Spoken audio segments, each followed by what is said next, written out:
इस वीडियो को शुरू करने से पहले आपको बताता चलूं कि मेरा किसी पॉलिटिकल पार्टी से कोई ताल्लुक नहीं है। ये वीडियो सिर्फ और सिर्फ एजुकेशनल पर्पस के लिए है।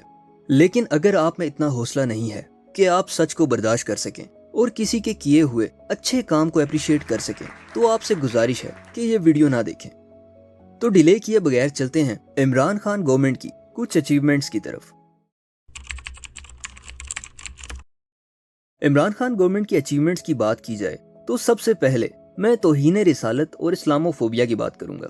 15 मार्च 2022 को international day to combat Islamophobia का टाइटल दिया गया है। ये वो दिन था जब इमरान खान ने यूनाइटेड नेशंस में खड़े होकर पूरी दुनिया के सामने तौहीन रिसालत और इस्लामोफोबिया की बात की थी। इससे पहले किसी भी मुस्लिम लीडर ने ऐसा नहीं किया था। इसी वजह से ये बात मेरे लिए एक मुसलमान और उसके बाद पाकिस्तानी होने की वजह से काबिले फख्र थी, और मेरे ख्याल से हर मुसलमान और पाकिस्तानी के लिए ये बात काबिले फख्र होनी चाहिए, सारे डिफरेंसेस को साइड पर रखकर। और यही नहीं, इमरान खान ने ऐसे बड़े बड़े प्लेटफॉर्म्स पर फलस्तीन की सपोर्ट भी बगैर किसी डर के की, और कश्मीर के इशू को भी यूनाइटेड नेशंस में बार बार हाईलाइट किया है। दोस्तों, फॉरेन रिजर्व किसी भी कंट्री की फाइनेंशियल स्ट्रेंथ को शो करते हैं। 2018 में पाकिस्तान के फॉरेन रिजर्व्स 19.9 बिलियन डॉलर्स थे, और पीटीआई की गवर्नमेंट को जब डीथ्रोन किया गया उस वक्त ये रिजर्व 19.9 बिलियन डॉलर्स से बढ़कर 27 बिलियन डॉलर्स हो गए थे, जो कि पाकिस्तान की हिस्ट्री की हाईएस्ट वैल्यू थी। मई 2023 में ये रिजर्व्स गिरकर 8.73 बिलियन डॉलर्स हो गए, और इस वक्त पाकिस्तान के फॉरेन रिजर्व्स 13 बिलियन डॉलर्स हैं। ये ग्रोथ उतनी तो नहीं है जितनी इमरान खान गवर्नमेंट के टाइम पर थी, लेकिन 2 महीनों में इसमें इंक्रीज आया है, जो कि एक अच्छी बात है। लेकिन इन रिजर्व्स के बैकग्राउंड पर बात नहीं करेंगे, क्योंकि मैं नहीं चाहता कि ये वीडियो आपको बायस्ड लगे। दोस्तों, करंट अकाउंट डेफिसिट तब होता है जब किसी कंट्री की इंपोर्ट्स उसकी एक्सपोर्ट्स से ज्यादा हो जाती हैं। In short, current account deficit की वैल्यू जितनी कम हो, ये कंट्री के लिए उतना ही अच्छा होता है।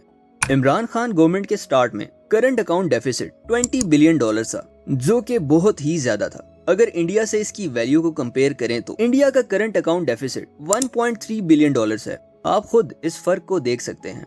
इमरान खान गवर्नमेंट ने इस वैल्यू को 20 बिलियन डॉलर से 1.8 बिलियन डॉलर्स पर लाया है, जो कि एक बहुत बड़ी अचीवमेंट है। दोस्तों, ओवरसीज नेशनल्स का भेजा हुआ पैसा कंट्री की इकोनॉमिक ग्रोथ के लिए एक बहुत इंपॉर्टेंट रोल प्ले करता है। इमरान खान गवर्नमेंट ने अपनी इफेक्टिव इकोनॉमिक स्ट्रेटजीज की वजह से फॉरेन रेमिटेंस को 19.9 बिलियन डॉलर से 29.4 बिलियन डॉलर्स पर पहुंचा दिया था। ये अचीवमेंट ओवरसीज पाकिस्तानियों को उनकी इंपॉर्टेंस रियलाइज करवाने के बाद हासिल की गई थी। आपको याद होगा कि 2019 में कंस्ट्रक्शन सेक्टर बिल्कुल बैठ गया था। कोई भी डर से अपना पैसा मार्केट में निकालना ही नहीं चाहता था। 2019 में इमरान खान गवर्नमेंट ने एक स्कीम लॉन्च की। इस स्कीम में सबको परमिशन दी गई कि सब लोग अपना वो पैसा जिसका उन्होंने टैक्स नहीं दिया था, उसको कंस्ट्रक्शन सेक्टर में यूज कर सकते हैं। ये एक अच्छा स्टेप था पैसे की सर्कुलेशन को बढ़ाने के लिए, और इससे न सिर्फ पैसे की सर्कुलेशन बढ़ी बल्कि अनएम्प्लॉयमेंट रेशो में भी काफी कमी देखने को मिली।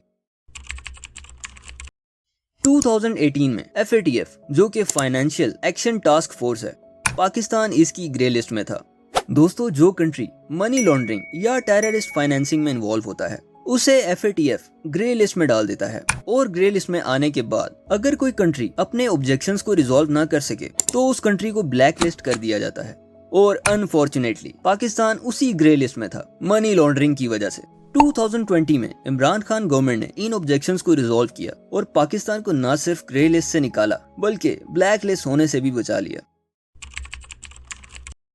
दोस्तों, रेकोर्डेक बलोचिस्तान में चागी डिस्ट्रिक्ट में मौजूद एक टाउन है जो कि नेचुरल रिसोर्सेज से माला माल है। एक एस्टीमेट लगाया गया है कि यहाँ के नेचुरल रिसोर्सेज को अगर पूरी तरह से निकाला जाए तो इसको निकालने में 40 साल लग सकते हैं।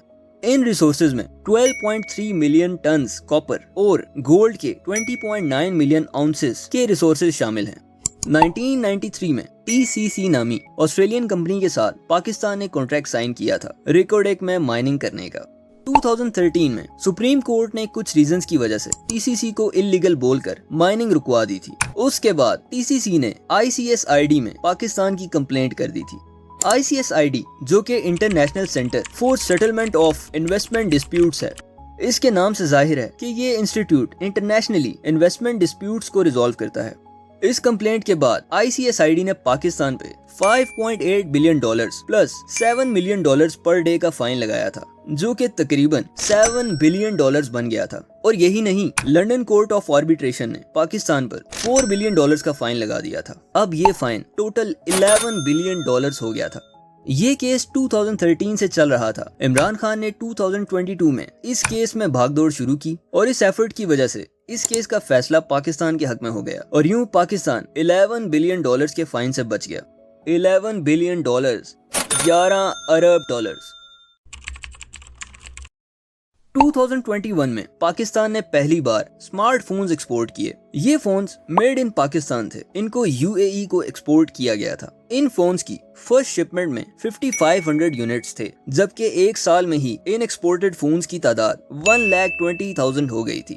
یہ اچیومنٹ IT سیکٹر کو پروموٹ کرنے کی وجہ سے تھی، اور یہی وہ سیکٹر ہے جسے پروموٹ کرنے کی وجہ سے انڈیا آج ڈیولپمنٹ کی طرف تیزی سے بڑھ رہا ہے۔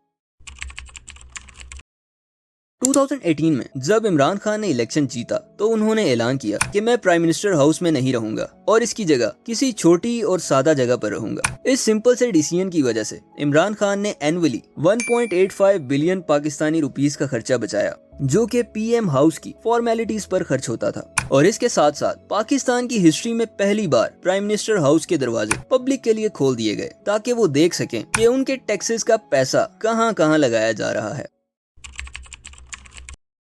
کراچی، جو کہ پاکستان کا لارجسٹ سوشل ہب ہے، جہاں پاکستان کی سب سے بڑی 2 سی پورٹس ہیں، پورٹ آف کراچی اور پورٹ بن قاسم، جس کا ایئرپورٹ پاکستان کا بزیسٹ ایئرپورٹ ہے، جس کا ٹیکس ریٹرن پورے پاکستان کے ٹیکسز کا 35% ہے اور جس کا GDP ریٹ پورے پاکستان کے GDP ریٹ کا 25% ہے۔ اتنی زیادہ امپورٹنس ہونے کے باوجود کراچی کے ساتھ بہت ناانصافیاں ہوئی ہیں۔ کبھی بھی کراچی کو وہ امپورٹنس نہیں دی گئی جو کہ کراچی ڈیزرو کرتا ہے، کبھی اس کی ڈیولپمنٹ پر غور نہیں کیا گیا۔ عمران خان گورنمنٹ نے اس بات پر فوکس کرتے ہوئے کہ کراچی پاکستان کی بیک بون ہے، وہ کیا جو ہسٹری میں کسی نے نہیں کیا۔ عمران خان نے کراچی کی ڈیولپمنٹ کے لیے 1.1 ٹریلین پاکستانی روپیز کا پیکج اپروو کر دیا۔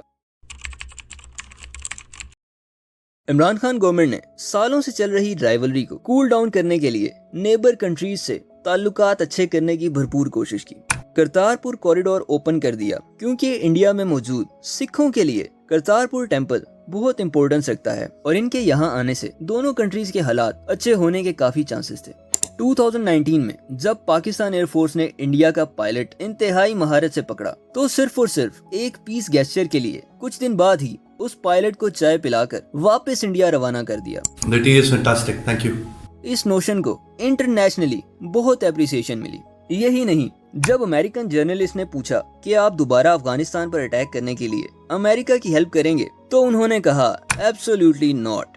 انہی ایونٹس کو دیکھ کر بالکل کلیئر ہو جاتا ہے کہ عمران خان گورنمنٹ کی ایکچوئل پالیسی کیا تھی اور وہ کتنے فوکسڈ تھے اپنے نیبرنگ کنٹریز سے تعلقات اچھے کرنے کے لیے۔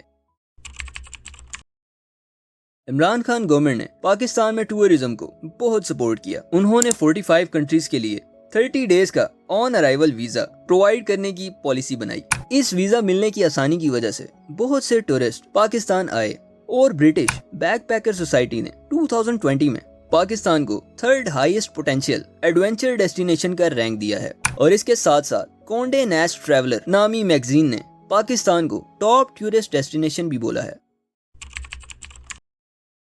عمران خان گورنمنٹ نے اسپیشل انٹرسٹ لیا ان لوگوں میں جو کئی سالوں سے دوسرے کنٹریز میں قید تھے اور ان کی خبر لینے کے لیے ان کے پیارے یہاں پاکستان میں تڑپتے تھے۔ انہوں نے دوسرے کنٹریز سے اسپیشل ریکویسٹ کر 8,608 پاکستانی قیدیوں کو سعودیہ عربیہ، UAE، ملیشیا اور تھائی لینڈ جیسے کنٹریز سے رہا کروایا اور پاکستان بھجوایا۔ ان کے ساتھ ساتھ اور بھی کئی پروگرام ہیں جیسے کہ صحت کارڈ، احساس پروگرام، کسان پروگرام، گرین پاکستان، اور ایک پوری لسٹ ہے ان پروگرامز کی جو ایک ایک کر کے بتانا کافی مشکل ہے۔ اور ایسے پروگرامز بھی تھے جو کچھ ٹائم چلے اور اگلی آنے والی گورنمنٹ نے ان کو روک دیا، لیکن ان پروگرامز کے آئیڈیا سن کر ایسا ہی لگتا ہے کہ لانگ رن میں یہ پاکستان کے لیے بہت ہی بینیفیشل ثابت ہونے والے تھے۔ دوستو، جیسا کہ انسان خطا کا پتلا ہے، تو ایسا ہو ہی نہیں سکتا کہ کوئی لیڈر یا کوئی گورنمنٹ ایسی ہو جو صرف اور صرف اچھے ڈیسیژن ہی کرے۔ गलत डिसीजन होना भी निज़ाम का एक हिस्सा है और इमरान खान गवर्नमेंट ने भी गलत डिसीजंस किए हैं, जैसे कि पॉलिटिक्स को पर्सनल राइवलरी की तरह शो किया गया, फ्रांस के एम्बेसडर को हटाने के मुतालबे को ना मानकर मुल्क के अमन व अमान को ख़राब किया गया। पाकिस्तान की आवाम ने बहुत जुल्म सहे हैं, कभी दहशत गर्दी, कभी सर पर टूटा हुआ महंगाई का पहाड़। इंसाफ की फराहमी तो जैसे गरीब के लिए हराम है, वहीं जुल्म को चुपचाप बर्दाश्त करने को हलाल करार दिया गया है। दुआ करते हैं कि कोई ऐसा लीडर आए जिसे अपने पर्सनल डिफरेंसेस से ज़्यादा मुल्क की फिक्र हो, जो अवाम के दुख को समझे, जिसे पता हो कि 30,000 कमाने वाले के लिए 20,000 का बिजली का बिल कैसे एक हार्ट अटैक की तरह होगा। उम्मीद करते हैं कि ये ख्वाब एक हकीकत बन जाएं। अगर आपके पास इन हालात को बदलने के लिए कोई स्ट्रेटेजी है तो कमेंट सेक्शन में ज़रूर बताइएगा। क्या पता वो स्ट्रेटेजी सुनकर किसी हुक्मरान का मुर्दा ज़मीर जिंदा हो जाए और वो मुल्क के लिए कुछ कर गुजरे। ख्वाब देखने पर कोई पाबंदी नहीं है, आप भी देखें, मैं भी देखता हूँ। अल्लाह पाकिस्तान पर रहम करे। अल्लाह हाफिज।